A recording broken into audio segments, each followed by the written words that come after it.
Hola, ¿cómo estás? Tudo bem? Konnichiwa. What it do? Thank you guys for coming back and actually listening to another video on the J Boyk Sports podcast. And today, what we're going to talk about is the brother from another, the great Dirk Nowitzki. Dirk doesn't get enough credit, in my opinion. Credit. Dirk does not get enough credit for his greatness, in my opinion. People may not like this, and I can go further into this if I ever see in the comments that people are asking this question, but I've got Dirk as the second best power forward of all time, right? He's the second best. He's the second best power forward of all time in my mind. And I can get into the reasons of that in another video, but let's just say that's where I have him. Now, one of the things to me that exemplifies the greatness of Dirk Nowitzki is his character. He has a strong moral character. He seems to be a man that has strong standards. Now, I'm going to put two things together that you may not put with that and may say, well, what does that have to do with anything? My man's wife is black. Now, I'm not a colorist. I'm not a racist type person. I'm not sitting here saying, oh, because she's black and I'm black, if you didn't know, that, oh, he's this great person because of that, like a virtue signal. That's not why I'm saying that. Why I'm saying that is because regardless if I'm black and I'm married to a white woman, or a white man is married to a black woman, or an Asian man and is married to a white woman or a black woman or whatever, right? Anytime you see cultural and race relationships, one thing you have to understand and respect is that they didn't let color be a deterrent. And I'm not saying that all of us are sitting up here thinking, oh, well, you know, I can't marry somebody because of their race. But if you're really somebody that is thinking when you're getting married, to be honest, or even dating somebody, once you cross certain barriers, it could even be the same color, but you could be a different culture. I could be different than, I'm not African, right? I'm not straight from Africa. I'm not Nigerian. I'm not Cameroonian or something like that. Even marrying somebody that would be from one of those countries changes my culture. I have to intertwine cultures. When you marry across race, you have to intertwine in that also. So I'm mentioning that as far as Dirk Nowitzki is concerned, because he's somebody that is able to overlook some of those things, right? So that tells you a little bit about some of these people in general. And he's not just white, he's like German, like he's from straight up Germany, right? His wife's black. Another thing that's interesting about Dirk is I read a story where they were saying like his wife used to, and actually you don't have to read the story, there's video of it, and I may have to find that at some point, but there's video of him showing up to games with aluminum foil. Like, this man is completely accepting the culture at this point. My man's got home-cooked meals and aluminum foil, showing up to basketball games, dropping 30. That's who Dirk is. But that's just to give you a little bit of a background of who he is. Also, this man stayed with one team forever, as long as he could, through the ups, the downs, the goods, and the bads. And if you don't remember Dirk Nowitzki's history, it wasn't all peaches and cream.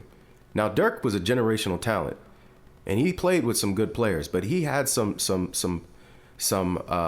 mishaps. There were some things that did not go the way they were supposed to. The two biggest in my mind, when they lost to the Warriors, my boy B. Diddy, Steve Jack, Matt Barnes, Al Harrington, they got in that boy's behind. Pause, no Diddy. They got in his behind, all the way in it. Double pause. Double pause. And let me tell you, man, it wasn't pretty. Now, I was a big B. Diddy fan. I've always been a Baron Davis fan. I have to do something about him. B. Diddy was nice. He was like that. But I also felt bad for Dirk and those guys, because they got beat when they were the number 1 seed. That We Believe Golden State team was like the 8th seed. And they whooped on them bad, very bad. So for Dirk, yeah, that's embarrassing. But even before that, I believe before that is when they got all the way to the finals, and then Dwayne Wade went into Michael Jordan mode and averaged like dang near 37 a game, was getting all the free throws and was cooking them. And they didn't have not one answer for Dwayne Wade. And they lost the championship there. And then he got his get back when he beat the Heat, right? He got his get back. He beat a super team. And people don't realize this. So I'm giving Dirk credit, but that was a stacked team, low key. I believe they had like Peja Stojakovic, Jason Terry, J.J. Barea. They had Tyson Chandler. They had Sean Marion. They had Deshaun Stevenson. I think they had Antoine Walker. Like that, they weren't chump change. People try to act like they were chump. They were not chump change. All right. Some guys that maybe were a little over the hill in some ways, but if you got an all time, like a low key all time great type of player, now they're not superstars. I'm not saying that, but you can still be great and not be a superstar. You know, when you got Antoine Walker backing up Sean Marion, that's not like the worst thing that could happen. And I believe Antoine Walker won a championship on that same team that beat Dirk before when he was on the Heat.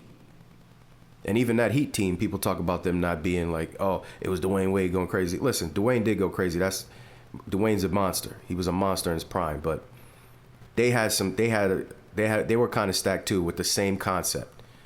Those two teams stand out to me when I think of two teams that had, like, they were stacked, but it wasn't necessarily like superstars and stuff, but they had some guys that maybe were a little over the hill. But when you got two of those guys backing each other up, you get 20 minutes, you get 20 minutes. You get 15, you get 15. You know, they maybe can't do it for a whole game, for a whole 30, 35 minutes, 40 minutes anymore. But I need 15 from you to be, you know, what you were. Can you give me 15? And then the other guy will come in and give me 15. All right? So Dirk had his share of embarrassments, right? And then he had his get back in 2011 when he beat that Heat team. But what you have to respect is Dirk never left. He never ran from the grind. He had opportunities. Other people wanted him. Other teams wanted him. He took less money at times to stay home. So just to give you a little bit of a recap of what we're saying here about Dirk, just to build a picture of why I view him with a high moral standard guy, a guy that is, you know, has high character and has to have a high patience level and you know, just a different type of person. Again, he has a wife that is not from his race or from his culture. And his culture, again, is not even necessarily just white. He's like German. So he's married to a chick, and she might actually be African, if I remember correctly. So again, I'm a black man, but I'm a black American man. If I married an African woman, that is a difference. Just because we may be close in color, there's a big difference there. Dirk went and said that doesn't matter to me. That's my wife. So again, that's kind of, if you've ever thought about it that way, that shows you something about this man. He's been loyal. He never left his team. Never. Didn't leave. And had downfalls. Didn't have it easy. Made mistakes. But he stuck it out.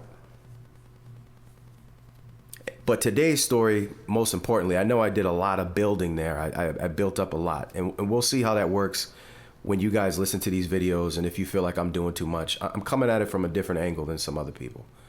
But Dirk Nowitzki, essentially, in this case, the reason why we're doing this video is because I was very impressed by how he showed up for Luka Doncic.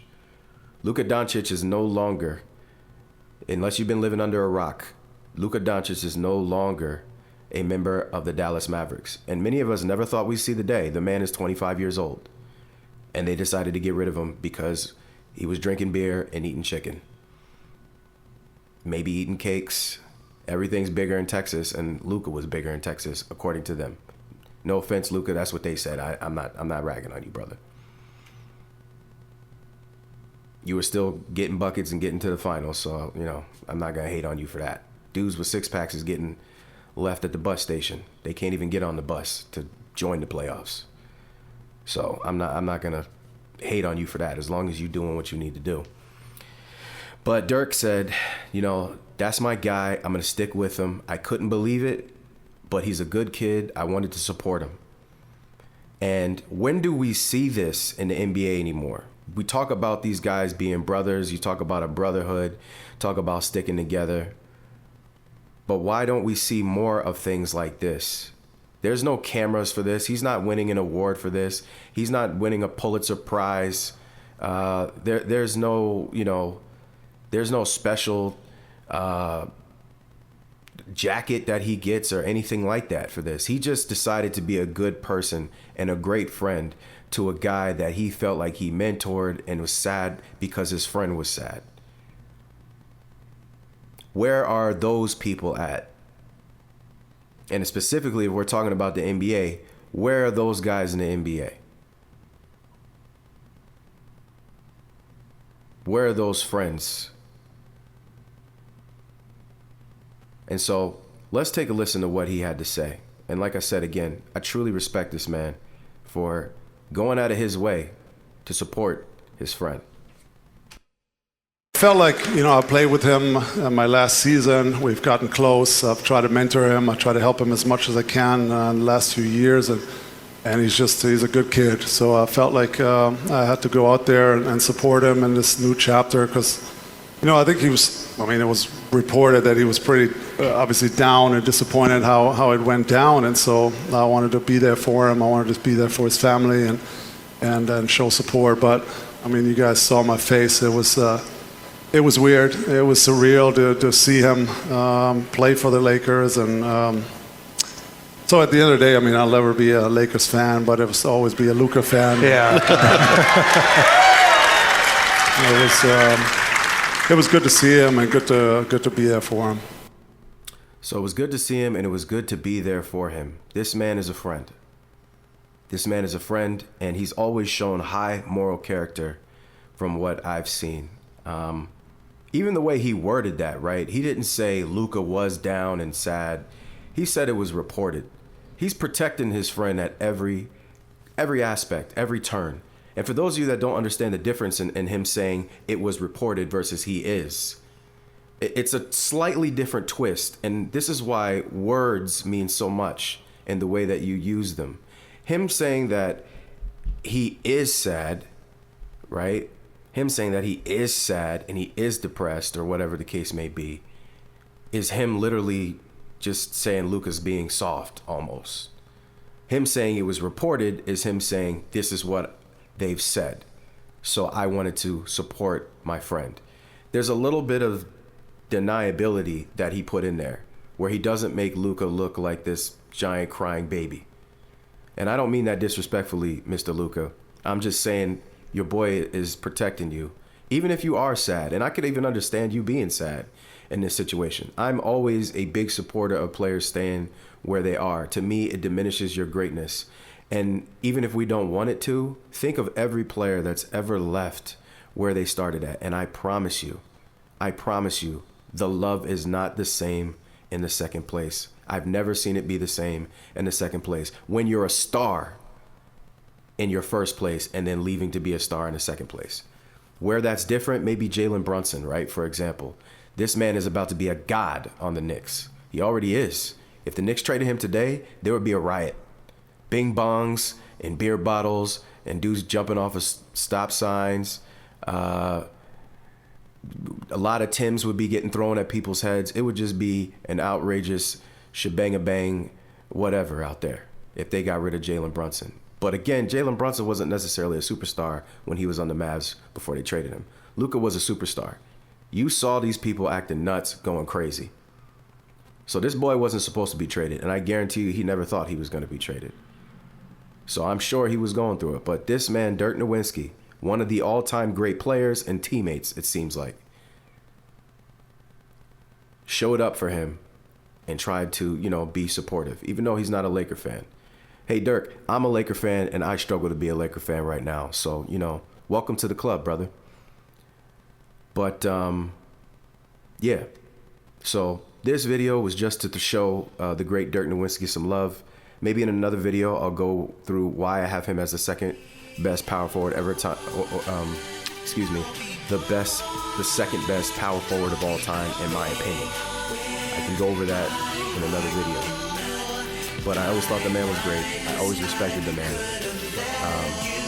and I thought that he was not a quitter, and that he was comfortable taking his lumps and getting up and getting back out there. And he's a real friend, as you can see here also. So much respect to the brother Dirk Nowitzki.